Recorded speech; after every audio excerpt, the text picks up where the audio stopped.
No one expected this. The latest images of 3I/ATLAS have just arrived, and they reveal something that simply shouldn't be possible.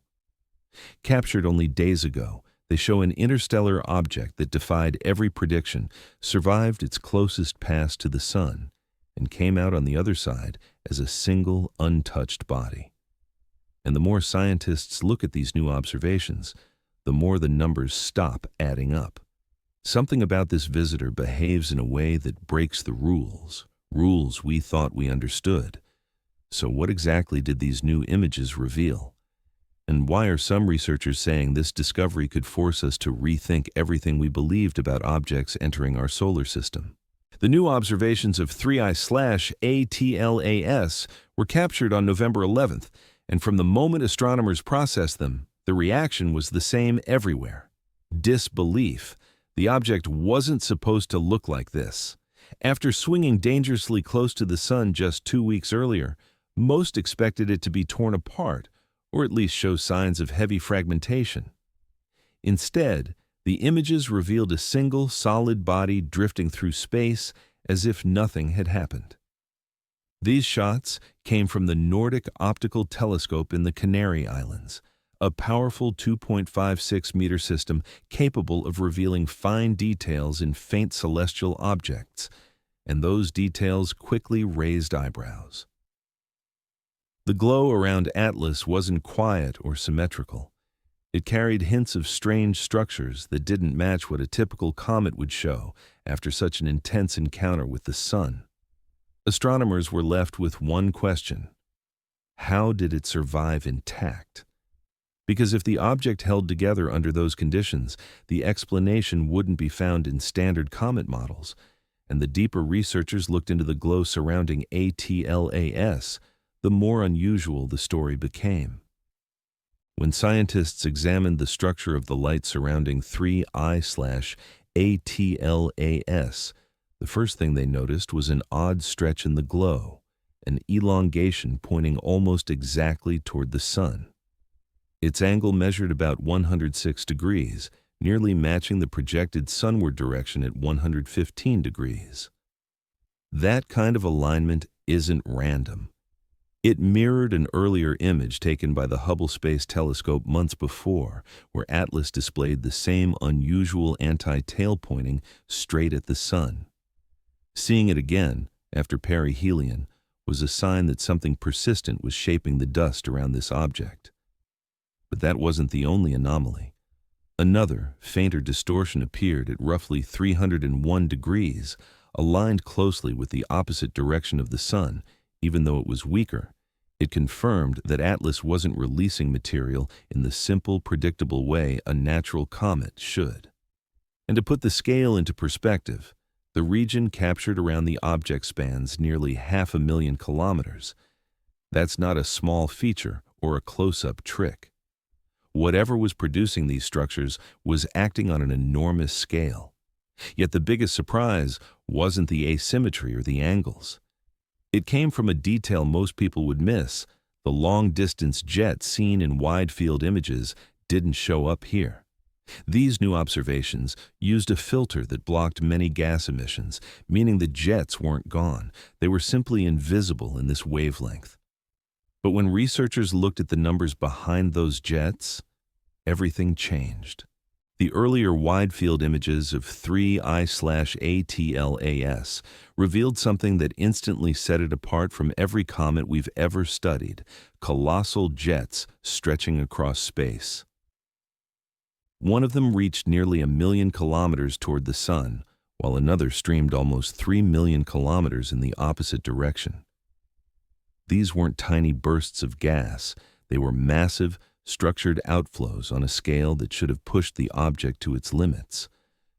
Now, here's where the problem starts.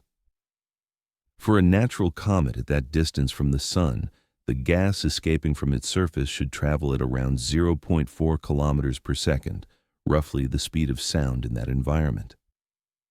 At that rate, those enormous jets would need to remain active for 1 to 3 full months to grow to the distances astronomers measured. But 3I/ATLAS was racing through the inner solar system, heating up and cooling down far too quickly for that timeline to make sense. Even more confusing, the sun-facing jet appeared to be halted by the solar wind once it reached the million-kilometer mark. That means the outflow wasn't just massive, it was dense, strong, and sustained enough to push against the solar wind until finally being stopped by it. This wasn't a gentle release of material. These jets required enormous amounts of mass being thrown into space over long periods of time. And that led Avi Loeb to a calculation that turned the entire situation upside down. Avi Loeb took one look at the jet measurements and immediately started running the physics. If those jets really stretched as far as the observations showed, then their density at the million-kilometer mark had to be shockingly high, on the order of a few million proton masses per cubic centimeter. That's far more material than a typical comet could sustain, especially one crossing the inner solar system at interstellar speeds. But the real blow came when Loeb calculated the mass flux, the amount of material that had to be escaping every month. According to his numbers, 3I/ATLAS would need to throw off around 5 billion tons of material each month to maintain those jets. Not 5 million, 5 billion.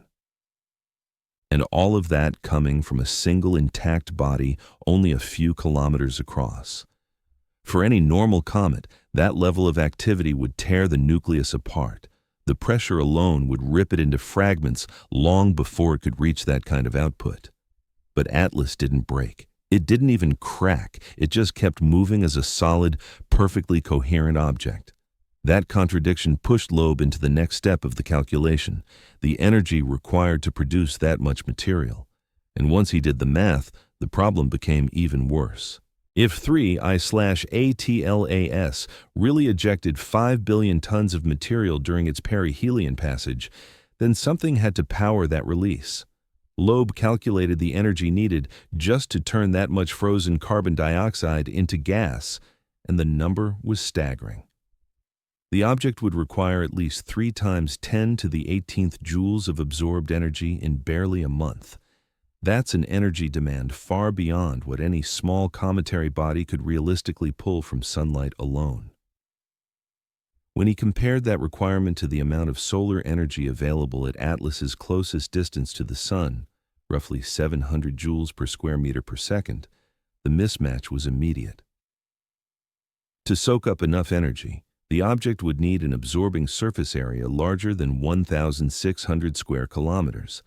That corresponds to a sphere about 23 kilometers in diameter, which is already 4 times larger than the largest size estimate we have for 3I/ATLAS.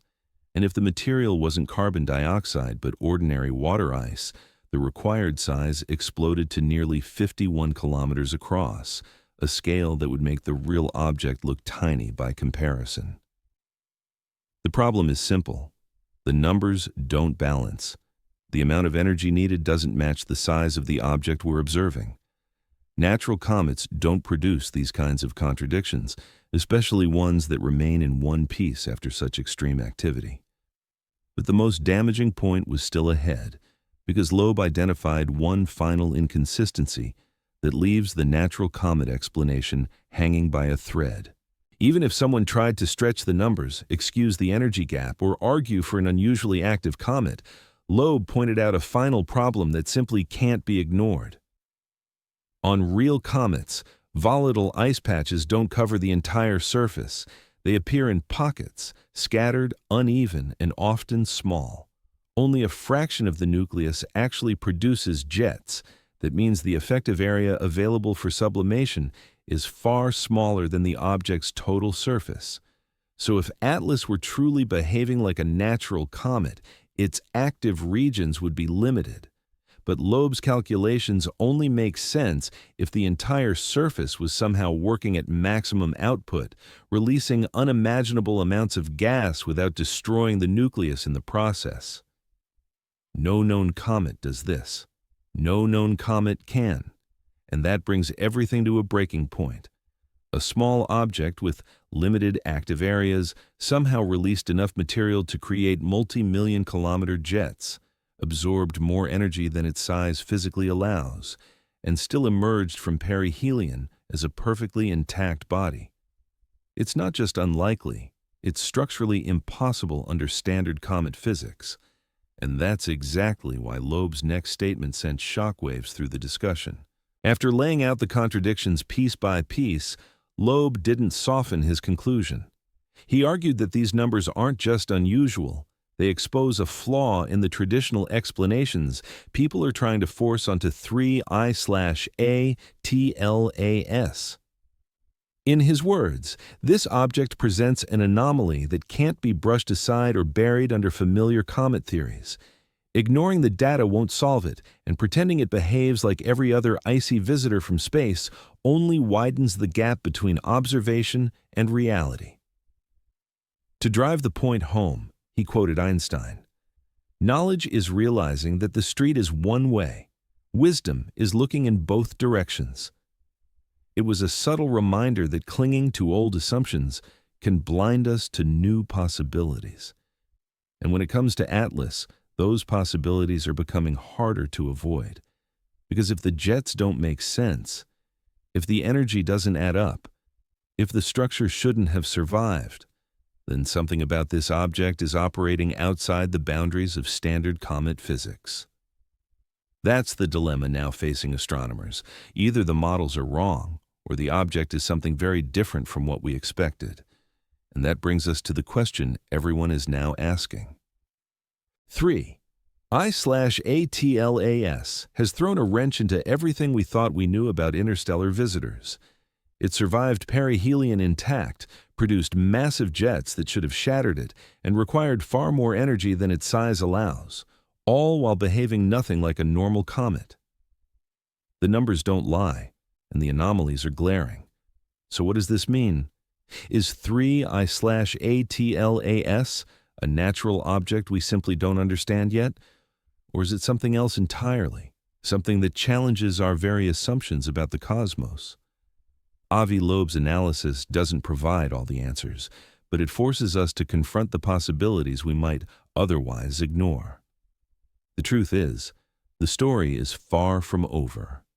Every new image, every calculation, every observation could bring us closer to understanding, or plunge us deeper into mystery.